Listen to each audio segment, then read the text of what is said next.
Hello, and welcome to Somewhat Damaged.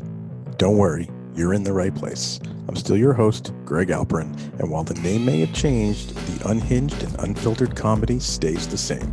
Sit back, relax, and listen to the hot and fresh new episode. Buckle up. I can't wait to listen. This is a really, to do music and to do comedy on one album, like I am so excited to hear this, dude. Yeah, we'll see. Well, that's the perfect intro to start the episode with, because your comedy album / music comes out June 11th. Yeah, Right. so yeah. Called Elusive. Yeah. And I have listened to it, and I got to tell you, it's very unique, man. It's like super duper cool. Thanks. And obviously I got the press release and I read, I'm like, oh, this is going to be interesting. I'm dying to check this out. And first I listened to it. I'm like, all right, this is Drake doing comedy, but the music is like so good. I'm like, is it Drake? Thanks. Is it Josh? I'm like, what is it? And then I'm like, you know what? It reminds me a little bit of, when the music comes in, obviously, it's like, it's got that coolness of like D'Angelo. Right? Like, are you familiar with D'Angelo? Wow. Yeah, I mean, D'Angelo's way cooler than me, but I'll take it. Well, I mean, that's immediately what came to mind. I'm like, this is like D'Angelo-esque. I listened to so much D'Angelo when he like came out in the 90s. It was crazy. And then, but with like current hip hop, like kind of that vibe. And I'm like, this is really cool. And then I forgot that it was a comedy album. Yeah, It rolls right into like bits, which is fantastic. John, you're going to love it, I think. Yeah, I mean, I'm hoping, because I feel like it's one of those things that I just haven't seen done. Right. And every once in a while you have an idea and you don't know if it hasn't been done because no one's thought of it, or it hasn't been done because it's a terrible idea. So I guess we're all going to find out on June 11th. I'm feeling it. I think it's dope. I got to work with it honestly is like a dream, the people that I got to work with to make it. So then that in and of itself, I've been like buzzing off of that. Like, it's going to be hard for people to like as much as I like it, because I enjoy my comedy, but the music is just, yeah.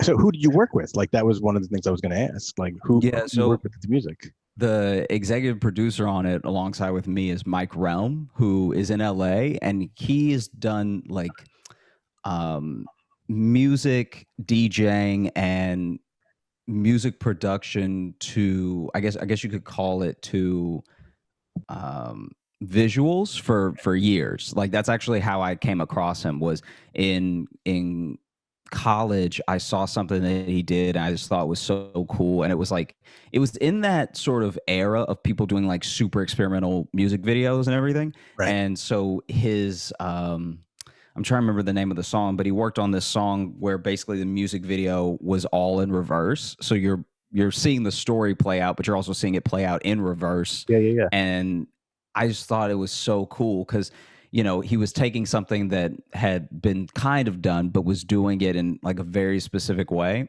And then I think that his approach to music and production is not only positive. It's like he's as excited to crack something as you are. And I find that like this was my first jump into music. So I only come from a background of jokes. And I know that, to me, he gets as excited about cracking what needs to be fixed in a song as I get about cracking what is going to finish a joke. Right. So it was like a good compliment to work with each other, because, I'm stepping into music for the first time and have no real clue about production. I was very passionate about writing the lyrics, so I co-wrote most of the songs, but then the actual production is mostly Mike and or Groovebox that I worked with on the first 4 tracks, because Groove is in Chicago and he is just so polished already that even when he sends in scratch takes, they're like on another level. Like it made me feel weird giving notes, because I was like, oh, I think this is the song. Oh no, this is much better. This is the song. So, it was good to just have all of these people I could rely on to bring about the part of the mixtape that I wasn't going to be an expert in, Right.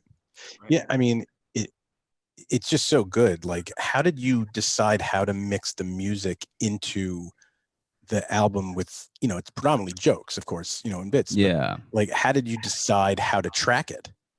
So basically, the sequencing went in the way of there's two main arcs to the overall mixtape. The first arc is just very relationship oriented, like that. Those four, I'd almost call them like stages in every relationship. Like the first track, music track, "I Like You Too," is sort of symbolic of the honeymoon phase where it's like nothing really matters and like we're all chilling and like you get a little loud sometimes, maybe you get a little drunk, but I don't care, it's all good.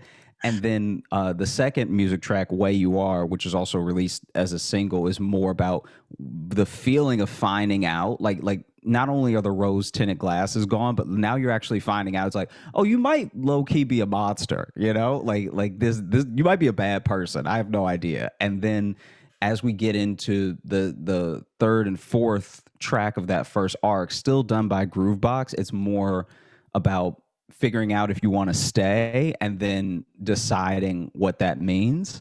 And then after that, as sort of a button, we have this funk track by Wayne Tucker, and I co-wrote with Wayne Tucker for it, and he's actually based in Brooklyn, right? And he's got an incredible voice, and that one is sort of just another nod at that first arc of love and everything. And then the second arc goes into how I processed the year last year. Like there was so much that happened last year that I think that whether you're talking about the pandemic or race relations or any of that stuff, it's like it all sort of gets covered in the second part, because I also feel like the sequencing of the mixtape matches the sequencing that was 2020. Like if you remember, January 2020 was pretty good. We were chilling. We were like having a good time, And then by April, we were like, am I going to die? And I feel like that's kind of how the mixtape goes. A lot of the lighter, more fun songs are on the front end, and then some of the darker and more hopeful songs are towards the ending. Right.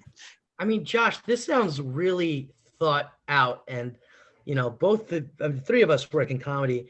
There's been some albums that have been put out during this pandemic and, right during it that, I mean, I'm going to have to say was just shit that was thrown up against the wall. This sounds really thought out, my friend. Being that that's the case, like, are you confident that this is the best representation? I mean, how long? I mean, of everything? Yeah, I mean, I think here's the thing. I think that I'm obviously going to be biased, and I really not only enjoyed the process, but I feel like everyone came together so beautifully to make it that I think it's the best representation that I could put out of everything that was going on in my head and everything. But also, I think that it also came from a deep and maybe even brash honesty, because like if I'm being candid, I thought I was gonna die. Like I didn't even get COVID. I just like I'm usually the person in the office that if the stomach flu is going around, I'm the one that it hits and I'm out for a week, So like as soon as I heard it was like a global pandemic, I was like, that's me then. Like I'm clearly not gonna, and which is what gave me the courage to reach out to Mike and Groovebox and some of these other people who I've actually watched from afar for a couple years, and then was like, guys, I have nowhere to go or anything to do. There's no way that they're as busy as they would normally be in the before times. So let me just hit them up and let them know, like, I've always rocked with what you were doing, and I've always, admired your taste. And if you want to work on this project with me, that'd be great. And, I have to honestly, I would tell everyone, no matter what is going on, if you have an endeavor that you feel passionately about, you should reach out to people and you should be candid with them, because in everyone that I reached out for the process throughout of making Elusive, only like 2 people didn't really give me the time of day, but everyone was pretty receptive. Then most of the people hopped on board, and then a couple people scheduling stuff actually didn't work out and everything. But I find that like that's what makes it good to me, is that I have the one thing I will pat myself on the back about is that I picked phenomenal people to work with, and then they just sort of showed up and did what they do best. Like I was only kind of worried about my stand up just because I knew opportunities to tape wouldn't be that they just wouldn't be that many. So that it's like, all right, you get this chance to tape and this is it. So Right. that had me a bit nervous, but you know, Was there some I back and forth? Like you're doing the music, you're doing jokes, so you had the material. So mhm. how did it kind of go? Did you have the music in mind that you kind of wanted to do, or was it like, all right, did you take like a tag off of the end of a joke there and be like, all right, this is a kind of music set that I kind of want to do? So it would mainly be when we were working on the music, I knew the jokes I was going to do already. But then as we got closer to the actual day of me recording, I was like, well, I want to do this one and this one. So then I really just started like building the whole hour. Cause obviously when I'm at the club, I have to do an hour, but the actual mixtape's only going to have like 35 to maybe 40 minutes of stand up on it. So I knew there was going to be stuff that I cut, and I had a general idea of the order. So I tried to perform it in the sequence we were going to release it.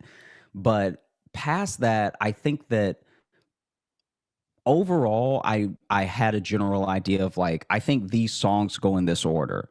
And these songs are kind of a summation of the jokes that were told. So let me go ahead and try to perform it in that way, and that's what led to most of the sequencing decisions. Like I would talk with Mike and then I'd be like, hey, this is what I'm thinking, what do you think of this order? And he's like, I think that's good, it's good pacing.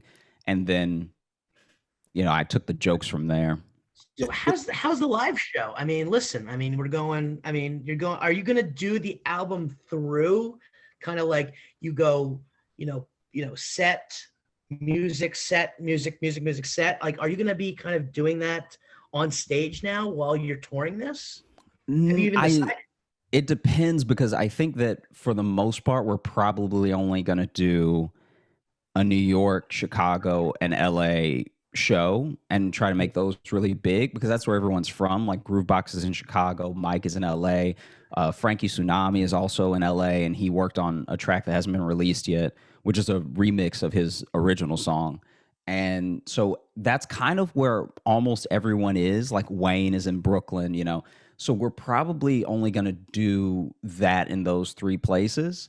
And then past that, I think that I like the platform of releasing audio and experimenting, but I think that for my hour when I tour, I don't know when I'll start incorporating any music. And I want to make sure I always let people know that, so they don't think they're coming to the show and they're going to get like a couple songs as well as the stand up. I want to like be very purposeful with, here's when I'm going to do it, and here's the dates, and here's who's going to be there. Like I think that I would need a much bigger tour and a much higher profile, might not be the right word, but like I think I would have to have several shows sold out to feel comfortable springing the music on people at any given moment. I think that other than that, I just need to perform for the people who want to come see me, and then we'll start branching out with the music when it's been out for a while. So what's your expectation with the single? Like what do you think, like what do you want to I mean, obviously you want it to go and everyone in the world hear it, of course. But like Sure. realistically, Multi-platinum, baby. Yeah, that's that that's the dream. But no, so basically the singles were to let people know that I do this and I work on this and everything, because people only know me from stand up, the people that know me. Right. And so I don't expect people to just immediately catch it and get it, and like I knew I needed the singles to come out to let people know that this next thing was going to be something different. Right. And so it's really just the singles just serve the purpose of like dipping the toes in the water, and then hopefully people gravitate to that. Right. And then when the actual project is out, obviously push it until forever. Right. And then as more projects come out, let people know this isn't a one-off. This is a thing that I do. And I hope you enjoy it, and it's going to be a part of what the journey is like. It comes out and it does well, and people start to see you as also a musical artist. Are you going to look to do music only shows? I don't Or do you want fully to? no. Like, do you want to do that? I think that for the most part, I would need to get far more comfortable with production strictly on my end and learn a lot more from Mike and Groove and all these other people before I could try to do any sort of solo music just to be out there by myself. You Right. know, I did this because I think that it serves dual purpose. I think the comedy is very current and it helps sort of articulate things that people have been thinking. But I think the music is going to end up being timeless in a way that people can connect with it that weren't directly impacted by 2020. I think 20 years from now, the idea of 2020 will be a thing, kind of like our grandparents talk about the depression. We'll talk about like this time I was in the house for a year and it was very scary and we all, you know, we were all stressed out about it. But people who can't connect with that from experience, who may not vibe with the jokes as much, I try to make them equal parts current and timeless, but that's a tall order. I think the music will serve the purpose of being that bridge. Yeah, it's funny because when I listened to it, it it didn't strike me as some of the other comedy albums that I've either specials I've watched that were done during the pandemic or stuff I've listened to, that it jumped out at me as like, well, this is pandemic stuff, right? I didn't really feel that. I mean, a little bit, but not as much as I've seen in others, because it was very relatable stuff. And there's one that really jumps out at me that I've said to myself 100, maybe more times while watching movies. And you did that bit about like the romantic comedy movies when someone goes and has last minute flight money or Oh whatever. yeah. Away. But like I wonder that all the time when I'm watching a movie. And it just happened last week when I was watching an episode of The Office, right? Yeah. The last episode when Michael leaves and he's flying to wherever, Colorado or something. And Yeah. all of a sudden, out of nowhere, Pam runs down and like greets him. He's clearly gone through security, which means she had to go through security. This is after 9/11, where you couldn't just go through security. And I'm like, how did that happen? Like, did she buy a ticket to Denver, Colorado? Like, what's going on here? Scranton. So I mean, like the you know how it is in Scranton. Like they don't stuck in 1970 there. I think it was Philly Airport, actually. But yeah, no, I mean, I think for the most part, especially with with things like that, it's like I'm glad that I do comedy now because I used to just ruin the mood. Like before I did stand up, I'd be like, "Oh, yeah, why are we doing this?" And I think people who hadn't thought of it that way were then just like, like like I could feel myself being a bummer. So I'm glad that they've translated to jokes. Yeah, right. So were you a writer first or a comedian first? Stand up first, yeah. Sure. Well, I mean, obviously you're a writer if you're a stand-up comedian, but that as far as trade. Yeah. As far as like staff writing and stuff, Right. yeah. I started doing stand up way before, and then I tried to. There was a small show in Chicago, and it was like I can't even remember the name of it actually, but it was called like Friday Night Entertainment Live or something. It was like it was like one word too long is what I remember. Right. And then I did the show one time, and what it was basically, I think they were putting them on YouTube at the time, but they were basically trying to do a local late night. And I remember I did it one time and had a good set, and I was like, hey, if you want, since the same host went up top every time, so I was like, if you want me to write anything for you, I'll do it. And he was like, yeah, just send us some stuff and we'll see if we can use it. Like, I can't guarantee anything. And then I did send them in, but I also did not go or watch the show on YouTube. So I have no idea if they ever used any of my jokes. I was also like 6 months into stand up, so I'm sure they were barely like intelligible. And then that from then on, I was like, okay, I want to get as good at writing for another person as I am for writing myself. Right. You're listening to another episode of the Somewhat Damaged podcast, part of the Storic Media Podcast Network, and brought to you by Corona Premiere, now available on Draft. I mean, Josh, you're touring constantly. I mean, you're touring with Trevor, but I gotta ask, like, did you find, and I'm sure you've been asked this question in the past, you were formerly a staff writer on Fallon, and then you Mhm. moved over to TDS. What was that move all about? And I apologize, you have to kind of answer this question again, but you get, literally the number one show Mhm. that is on, on network television, and you make that jump over to Comedy Central. Like, I mean, I wouldn't even say that's a lateral move, and no disrespect to to the Daily Show and what you guys do over there. I mean, I Mhm. love all of you guys, all your correspondence, and but why make that leap?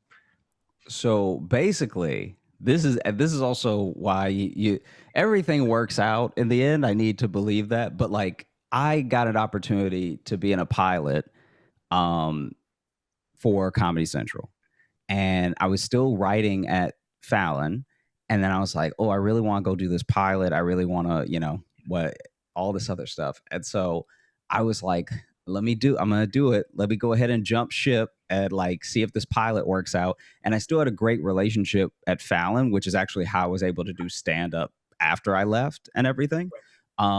And then Thank you, Michael Cox.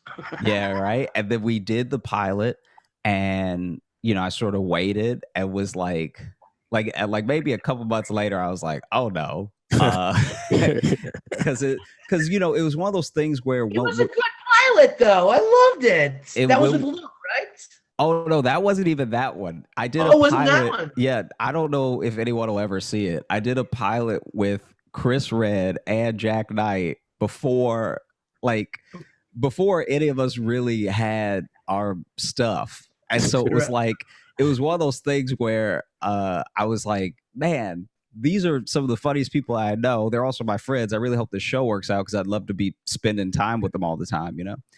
And then the pilot doesn't go, and so then I'm like, oh man, oof. And then basically I actually applied almost maybe a month after that to be a correspondent on Klepper, and actually in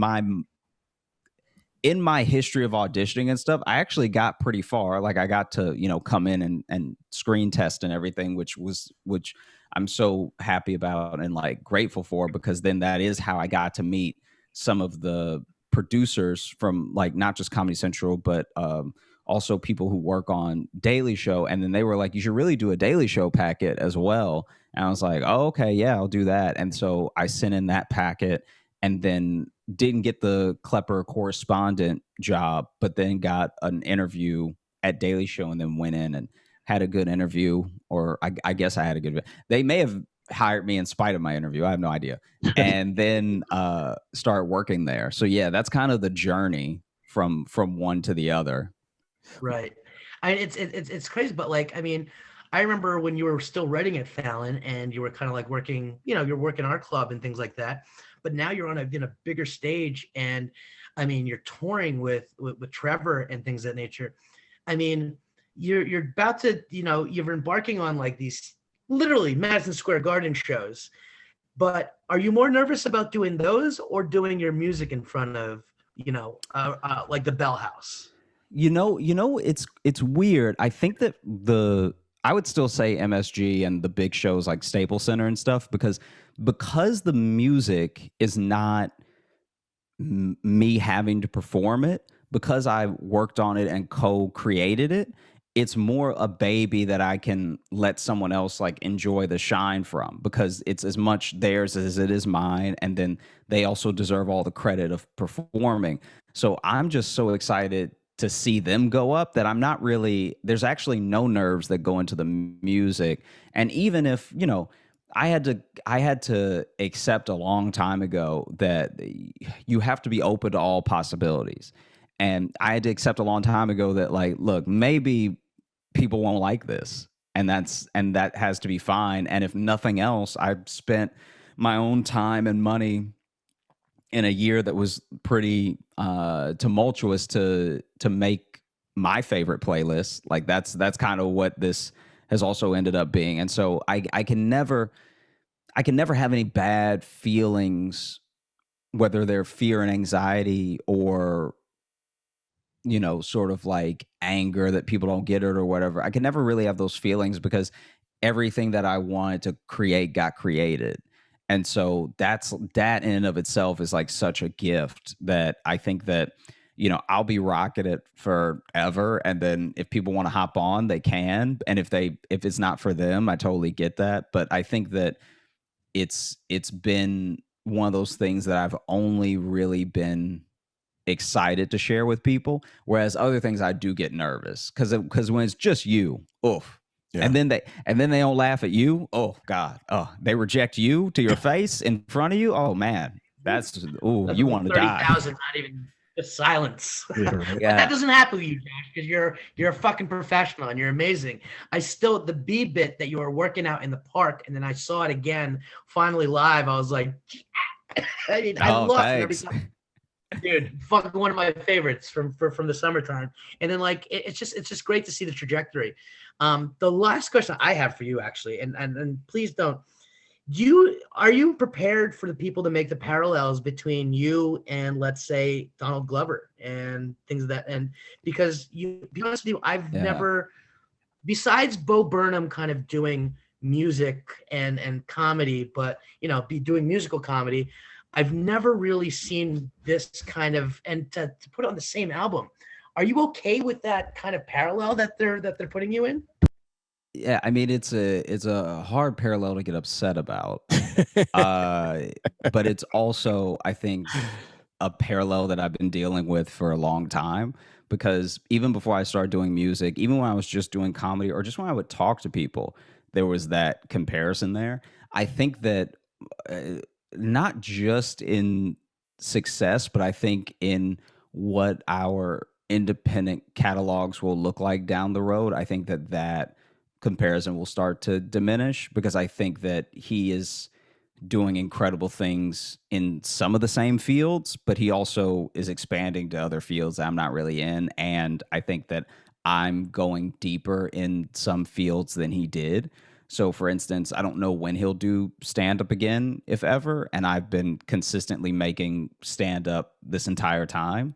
And, he has a deep, deep, beautiful collection of a music catalog. And I have this one project so far. So I think that if people who enjoy me and happen to also enjoy him took a look at both of us, I think that the parallel would sort of diminish. But I think outside looking in, it's something that I've had to deal with up until this point. So I feel like I would be delusional to, act like I don't see where it's coming from. I am also very much my own person. So I think that more and more, especially as more things come out, people will also see things that way. Yeah. So I have two. John, you actually have one more question. You do. But I have two quick ones. I want to know, and I don't want to give too much away at all about the record that's not out yet, but you do that bit about a gun, right? Mm-hmm. And I want to know, is that a true story? Because if it is, the exact same thing happened to me. You don't even have to say yes, but that happened to me. You don't even have to go into it, but it happened to me when I was in college. Exactly the same thing happened. Jeez. Yeah. Oh my gosh. And I two things that the first two things I checked were my refrigerator and where that was kept. The case of beer gone, and so were they. And I'm like, that is the most ironic frigging thing. Yeah. in the world. And it's one of those things where because even in the bit that's on the mixtape, I don't even go into full detail, right? Because even like it's something that follows you, because now you're like, guys, there's a gun with my fingerprints on it just out in the world. That it weighs on your mind, because you're like, I touched it a lot. So as a great tease, you're going to have to download the mixtape to know what the story actually is. And then the other thing is, who art directed the cover? Or like, did you art direct it? Did you come up with that concept? Yeah. So basically I worked with an artist, and he is in Georgia, the country. So there was a little bit of a language barrier between us, but yeah, it was one of those things where I felt like the cover also works as like a visual representation of what the mixtape is also Sure. trying to do, which is the year that we had of like imagine being in your amazing new fancy foreign car and then just being submerged out at sea. Sure. You know what I mean? Like you're blessed, but you couldn't be more screwed at the same time. No, I think it's a great image. I like that's a great cover. Certainly, whatever you're gonna do with it, make posters, postcards, whatever. It's awesome. So well done on that. Oh, thank you. And John is going to end this on his question that he always asks. I mean, Josh, you've known me. Like every time you see me at the club, I'm always stuffing something in my mouth. We always ask, what is the best thing you had to eat this week? Okay, so this week it was Speedy Romeo Pizza. It is not far from my apartment, and I'm just chilling here by myself, me and the dog. But they do put. You got a dog. Yeah. He's at daycare right now, so I actually have some peace. But they put peppers on it, and I always get the same pizza knowing it's gonna burn me up. So it's delicious, but I pay for it every time. It's delicious, but it's so hot. Oh, dude, you gotta, the next time you're out this way in Connecticut, we got to get you the hot oil pizza. Oh, I turned John on to Really? that out here over the summer or over the winter or whenever it was, and it's the same thing. It's like it burns, but it feels so good. It's yeah. And then that. But then you also are like, as soon as you're done eating, you're like, oh man. Terrible day tomorrow. Yeah, right, exactly. There's going to be some comeuppance, Yeah, for sure. Yeah. For sure. So I actually was in Hershey Park over the weekend. Oh, okay. And I went to the Hershey Hotel, which is, their big, fancy, silly, stupid hotel. And I went into the lounge with one of my kids and ordered just desserts. And this dessert, so it was a triple chocolate hazelnut tart. Right? Wow. So the hazelnut tart part of it was like a giant potato pancake, like an inch thick of like crushed hazelnuts with oozing, melting caramel on the inside. On top of it was chocolate mousse covered in dark chocolate. And then on top of that was like a dollop of like hot fudge. Wow. It was $36. No, it wasn't bad. It was actually like $8. It was the richest tasting thing I've ever eaten in my life. The thing about rich food that's like kind of heartbreaking sometimes is when rich food affects you. Yeah. You're like, oh wow, I don't have as good of a life as I thought. I'm not used to this. Like I'm clearly not used to it. If I'm feeling some type of way in my stomach right now, then hopefully I can adjust, but maybe I wasn't made to eat that. It was a full body thing. Like it was delicious going in. And for like 2 minutes, I was like, wow, that was heaven. And then like immediately after that, I'm like, oh my God, I feel so incredibly sick right now. Yeah. And sometimes you're sitting there thinking like, is it poison? Like sometimes after a meal like that, where it's like, especially prepared and it's on like a plate that's too big and you're like, this is a nice place. Sometimes I'm like, hey, maybe they just got it wrong. And this is straight up poison. Right. Very true. You just don't want to say anything and be like, no. Nobody else is feeling that way. Yeah. As Philistine. Can I tell you? If the meal comes out or dessert comes out and the plate's like 5 times as big as what's on the plate, you know you're paying way too much and you know it's going to hurt somewhere.